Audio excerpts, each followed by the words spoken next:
Hello and welcome to Lavneesh Sir की class.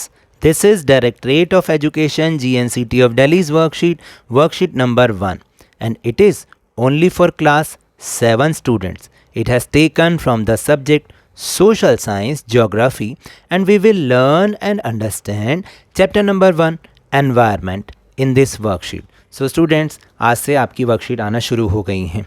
तो इसी सीरीज़ में आज पहली जो वर्कशीट है वो सोशल साइंस की वर्कशीट है और इसमें हम चैप्टर नंबर 1 एनवायरनमेंट के बारे में कुछ जानेंगे.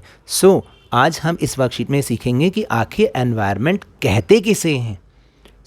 Without wasting our time, let's start and understand with me. After the long vacation, when Ravi started going to school again, he noticed that the only playground next to his school was dug up. यानी जब लंबी छुट्टियों के बाद Ravi school जा रहा था दोबारा से, तो उसने ध्यान किया कि स्कूल के पास जो एक पार्क था जिसमें वो लोग खेलते थे वो सारा खोदा हुआ है, उसकी खुदाई चल रही है. People said that a huge building with many flats will be constructed there. लोग वहाँ पर कह रहे थे कि उसकी जगह अब एक बहुत सारे फ्लैट्स वाली ऊंची बिल्डिंग वहाँ पर बनेगी. Ravi was almost in tears when he realized that the big playground with its soft grass, marigolds and butterflies is gone forever. और जब रवि को ये रियलाइज़ हुआ कि उसका जो एक बहुत बड़ा मैदान जिसमें वो खेलते थे उसमें बहुत मुलायम घास थी, फूल थे, तितलियाँ उड़ती रहती थीं, अब वो सब नष्ट हो जाएगा, तो ये सोचकर उसकी आंखों में आंसू आ गए. He shared his feelings with his classmates. उसने अपने क्लासमेट्स के साथ अपनी इस फीलिंग को शेयर किया, इस बात को बताया. In the assembly the principal too sadly observed, see how our environment is changing. और यहाँ तक कि जब असेंबली हुई तो प्रिंसिपल ने भी बड़े दुखी मन से ये सबको बताया, ये सबके सामने बात की कि देखिए किस तरह से हमारा जो एनवायरनमेंट है वो चेंज होता जा रहा है. In the class Ravi asked his teacher, what is environment. अपनी क्लास में रवि ने अपने टीचर से पूछा कि व्हाट इज़ एनवायरनमेंट, एनवायरनमेंट आखिर है क्या.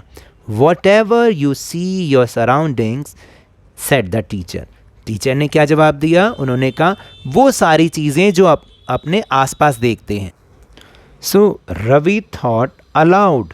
रवि ने सोचा और ज़ोर से बोला कि that means the school building, tables, chairs in the classroom, even that open field, the road, the garbage, my friends, all are the parts of our environment. यानी कि जो हमारे स्कूल की बिल्डिंग है, टेबल्स हैं, चेयर्स हैं, classroom में जो रखी हुई चेयर्स हैं, डेस्क हैं, यहाँ तक कि खुला हुआ मैदान और कूड़ा करकट, मेरे सारे दोस्त, ये क्या सारे के सारे इन्वायरमेंट के ही पार्ट हैं. अब आपको समझ में आया कि आपके चारों ओर, आपके चारों सराउंडिंग में जो भी चीज़ें हैं वो सारे के सारे एनवायरनमेंट का पार्ट हैं और इन्हीं से मिलकर एनवायरनमेंट बनता है. Now make a list of material which are available around you according to this table. अब आपको यहाँ पर एक टेबल दे रखी है और इस टेबल के अकॉर्डिंग आपके चारों ओर जो मटेरियल अवेलेबल है उसकी आपको एक लिस्ट बनानी है ना. बहुत आसान. So resources available in household, यानी आपके घर में जो रिसोर्सेज होते हैं जो आपकी नीड्स को फुलफ़िल करते हैं, क्या होते हैं. देखिए, फ़ैन, टेबल, चेयर, अलमीरा, ट्यूबलाइट, ये सारे के सारे रिसोर्सेज हैं जो आपके घर में मिलते हैं. Resources available in near by your house, आपके हाउस के, आपके घर के आसपास जो रिसोर्सेज अवेलेबल हैं, जैसे park, car, trees, community hall etcetera. And resources available in school, जो आपके स्कूल में अवेलेबल हैं रिसोर्सेज कौन कौन से होंगे. फ़ैन होता है, क्लासरूम होते हैं, वो भी हमारी नीड्स को पूरा करते हैं, डेस्क हैं, ट्रीज़ हैं, चौक है, ग्रीन बोर्ड है etcetera. Now are all the resource of the same type. ये जितने भी रिसोर्स अभी अभी हमने लिस्ट आउट किए हैं, क्या ये सारे के सारे सेम टाइप के हैं. No, they are categorise in biotic and abiotic, याद रखिएगा biotic.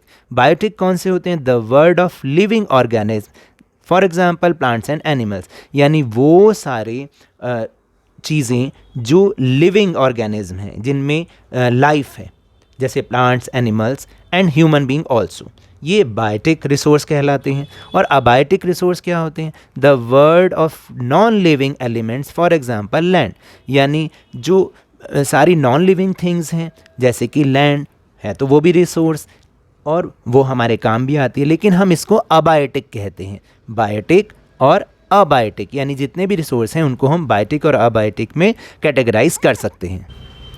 Now the names of few resources are given in table, find them out and put them in appropriate column given below. अब आपको क्या करना है, यहाँ पर एक जो है वर्ड पजल दे रखा है, आपको उसमें से वर्ड्स फाइंड करने हैं और नीचे टेबल में अप्रोप्रिएट कॉलम के अंडर में उसे लिखना है। जैसे बायोटिक रिसोर्स कौन कौन से हैं तो हम देख सकते हैं कौन कौन से हैं। देखिए मैंने उसको ग्रीन कलर से बनाया है। फॉरेस्ट, FOREST, फॉरेस्ट, ये क्या है? बायोटिक है। बायोटिक है ना, बायोटिक का मतलब जो कि जिसमें प्लांट्स होते हैं, ठीक है, प्लांट्स हैं, लिविंग बींग्स होते हैं जिसमें, तो फॉरेस्ट हो गया।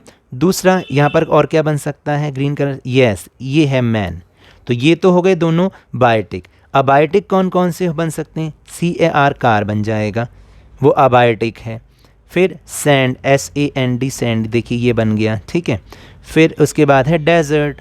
तो इस तरह से ये क्या है? अबायोटिक हैं, यानी नॉन लिविंग है लेकिन रिसोर्स हैं। तो इस तरह से हमें इनको कैटेगराइज करना है, पहले इन्हें ढूंढना है और फिर इन्हें टेबल में कैटेगराइज करते हुए लिखना है।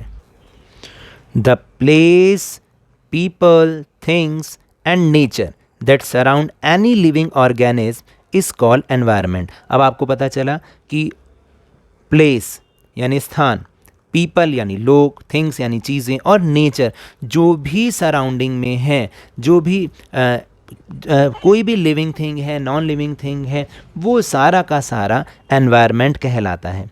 It is a combination of natural and human made phenomena. और ये किससे मिलकर बना है? नेचुरल और ह्यूमन मेड थिंग से मिलकर बना है। While the natural environment refers to both biotic and abiotic conditions existing on the earth, यानी जो हमारा नेचुरल एनवायरनमेंट है उसके अंदर ये बायोटिक और अबायोटिक दोनों ही चीज़ें शामिल हैं। अब आपको समझ में आया कि एनवायरनमेंट कहते किसे हैं, और हमने ये भी समझा कि बायोटिक रिसोर्स कौन से हैं और अबायोटिक रिसोर्स कौन से हैं। So now that's all for this worksheet. अगर मेरे इस तरह समझाने से आपको थोड़ा सा भी समझ में आया हो तो इस चैनल को ज़्यादा से ज़्यादा सब्सक्राइब कीजिए, लाइक कीजिए और बहुत ज़्यादा शेयर भी कीजिए। और हम मेरे साथ इसी तरह आसानी से वर्कशीट को समझते रहिए, लेकिन ध्यान और मन लगाकर पूरी मेहनत और लगन के साथ, ऑनलाइन ही सही, पढ़ते जरूर रहिए। And if you want to defeat corona virus then please wear a mask. और जब भी पॉसिबल हो, जब भी अवेलेबिलिटी ऑफ वैक्सीन हो, इसकी वैक्सीनेशन अवश्य कराएं, क्योंकि कोरोना को हराना है और ज़िंदगी को एक बार फिर से सुहाना बनाना है। इसी उम्मीद के साथ थैंक यू वेरी मच।